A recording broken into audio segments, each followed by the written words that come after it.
Le jour se lève sur Argos. Nous allons en profiter pour visiter l'Argolide, qui recèle encore bien des secrets.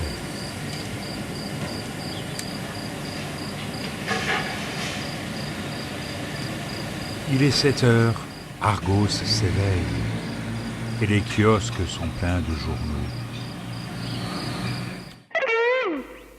La visite de Mycène s'impose bien évidemment. Tout d'abord, le tombeau d'Atrée, qui est ce qu'on appelle un tholos. On parle également de tombe à coupole qui est accessible par un corridor de 36 mètres de long et surmonté d'un énorme linteau mesurant 9,50 mètres fois 1,20 mètre et pesant 120 tonnes. La coupole en encorbellement, qui est une fausse voûte, s'élève à 14 mètres de haut.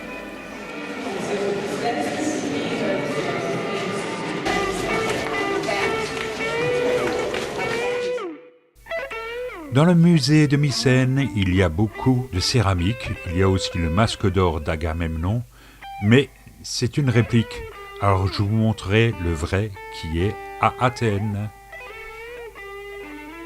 Par contre, ce vase à l'octopus est fantastique. Mycène donne son nom à la civilisation mycénienne qui se développe à partir de 1700 avant Jésus-Christ en Grèce. Il faut remarquer l'appareil cyclopéen, c'est-à-dire la maçonnerie gigantesque qui constitue l'enceinte de Mycène. Elle s'ouvre sur la fameuse porte d'Hélione. De nombreuses sépultures royales ont été découvertes à l'intérieur des 2 cercles qui sont situés dans l'acropole. N'y cherchez pas Agamemnon, il repose sur la ligne d'horizon.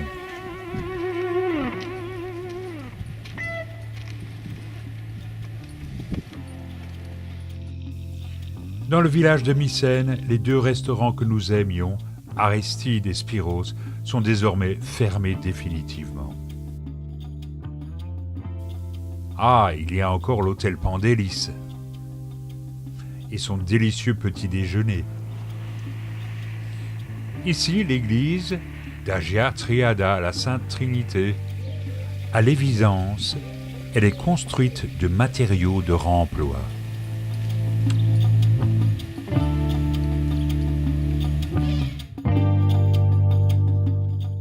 Tirynthe est une cité du 3e millénaire avant Jésus-Christ.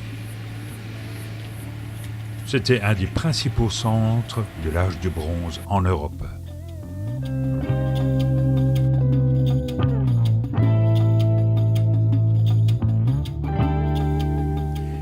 Petit retour à nos plis.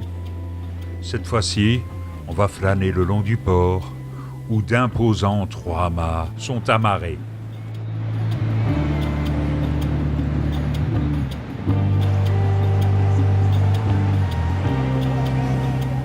Faut-il rappeler que Nauplie a été la première capitale de la Grèce après l'indépendance ?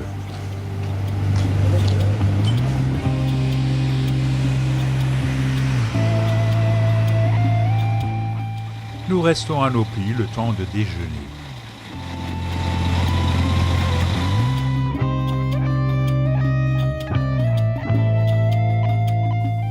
Puis, nous redémarrons à la découverte d'un petit port, Paralioastros, sous le gîte d'une magnifique sirène.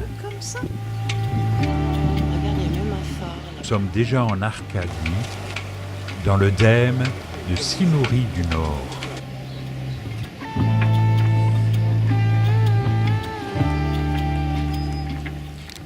C'est dans ce genre de cadre qu'on rêverait de vivre sa retraite.